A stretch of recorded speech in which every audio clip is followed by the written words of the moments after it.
Miren, es cierto que son temas álgidos para el empresario mexicano el tema fiscal. Sin embargo, nosotros se los podemos decir con unos buenos consejeros fiscalistas, se puede dormir perfectamente bien, porque sí, como comentaban, el tema de la complejidad no parece que está redactada para hacerla compleja. Deliberadamente lo redactan así para confundir al contribuyente y casi siempre el ganón termina siendo el fisco, ¿no?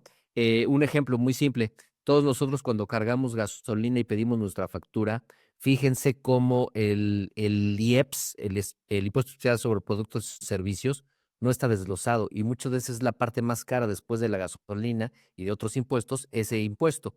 Entonces, la ley de IEPS es un ejemplo, es una breve anotación, dice, empezando sus artículos, que jamás será desglosada ese impuesto en las facturas que lo carguen. Entonces, bueno, sí, deliberadamente existe una redacción tendiente a que el contribuyente cometa errores. Y ahora sí, pasando a nuestra plática del día de hoy, si quieres la siguiente, Dave. Eh, ¿Qué es la administración de un negocio? Bueno, desde luego que nosotros ponemos fuerza a lo que es el área de ventas y al área de la administración de negocio. Sin embargo, como algunas personas lo dicen, nuestro socio invisible que nadie pidió, que es el Servicio de Administración Tributaria, prácticamente está también pegado a nosotros en nuestras tomas de decisiones. Más que nadie, muchas veces es increíble, ¿no? Pero nosotros lo hemos visto con nuestros clientes. Muchas veces hay más observancia de parte del SAT que de algunos socios que reciben simplemente sus utilidades y no se acercan a su empresa, ni siquiera en las asambleas ordinarias que son obligatorias de una vez al año. Entonces, bueno, dos, ¿qué consideramos incorrecto? Aquí ya empieza la división de la perspectiva del SAT junto con la perspectiva del empresario. Y aquí empieza el primer tip y tomen nota para que se den cuenta cómo funciona el tema de los impuestos. A final de cuentas, los impuestos son actos jurídicos derivados de otros actos jurídicos de compraventa, actos jurídicos de préstamo, de mutuo, de usufructo. Entonces, quien crea el acto jurídico de inicio es el contribuyente, es el empresario. Entonces, quien sabe a profundidad qué es lo correcto y lo incorrecto es el empresario, no el fisco. Ojo, desde luego que siempre de mano de las leyes, no simplemente inventarnos estrategias, inventarnos perspectivas. Si yo leo la ley y no está prohibida tal práctica, es perfectamente correcta, aunque no le guste al SAT. Existe una figura que se llama criterios no vinculativos del SAT, que son publicaciones de prácticas comerciales, jurídicas que no le gustan, pero no puede hacer nada, por eso las publica para amedrentar, para intimidar, pero volvemos a lo mismo. Quien determina qué es correcto o es incorrecto es el propio empresario, siempre dándole una buena lectura, una buena consultoría con sus abogados y contadores. ¿Y quién decide lo mejor para un negocio? Pues desde luego, ¿quién se mantiene de ese negocio? Pues nosotros, ¿no? Entonces, nada más hay que poner énfasis en esto, buscar la seguridad o un remache para evitar que llegue el fisco pensando que hacemos mal las cosas, pero a final de cuentas no estamos atados de manera ineludible a la perspectiva del SAT. Estamos atados a lo que dicen las leyes y en función de eso tenemos la obligación de acatarlas, pero siempre en nuestro beneficio. Eso también lo dice la Constitución. Siempre se debe ser tendiente la interpretación de las leyes a tu beneficio, siempre que no exista un perjuicio tercero. La siguiente. Ok, bueno, si quieres échate una lectura, mi querido David, de la primera y ahorita le damos una breve explicación. Sí, por supuesto. Bueno, continuando con esta parte, vamos a hablar acerca de las prácticas comunes que son riesgosas dentro de una empresa. Hablábamos aquí acerca de, bueno, pues qué decide lo mejor, cómo es que se lleva a cabo a cabo en las actividades económicas de una empresa y demás. Realmente en México las actividades ocurren de manera muy empírica. Los negocios suelen ser demasiado rápidos, demasiado ocurren hoy puedo contratar un servicio y puedo hoy vender un producto y independientemente de lo que venga dentro de las leyes. Ajá, yo ya llevé a cabo mi actividad comercial, ¿va? Entonces, una de esas prácticas comunes tiene que ver con la redacción de mi objeto social. ¿A qué nos referimos con esto? Bueno, muchas veces cuando el empresario va iniciando, cuando quiere abrir su empresa, pues lo más común es decir, bueno, ¿a qué nos vamos a dedicar? ¿A qué se va a dedicar la empresa?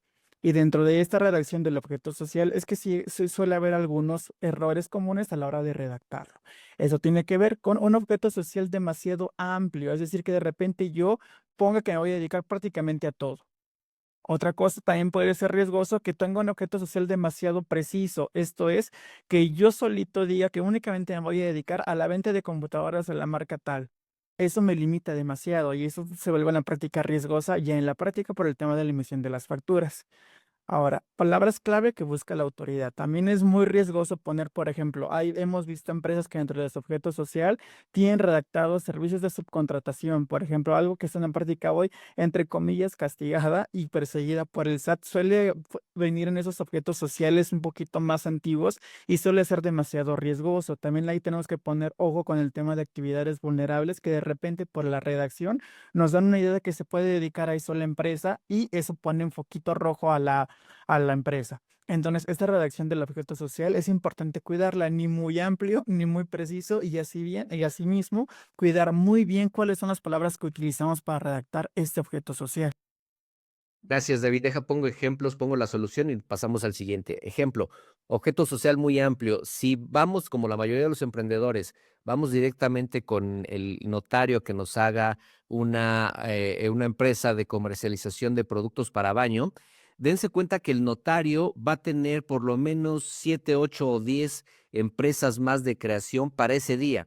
Entonces, él no va a poner, ni siquiera es experto, va a poner especial atención en redactarnos. Aquí es importante que se junten con su contador. Ojo, nosotros somos abogados fiscalistas, pero los contadores son fundamentales y que el contador les diga más cómo debe ser el objeto social. Si tienen abogados fiscalistas de entrada, maravilloso, pero si no, con su contador. ¿Cuál es una de las posibles consecuencias de objeto social muy amplio?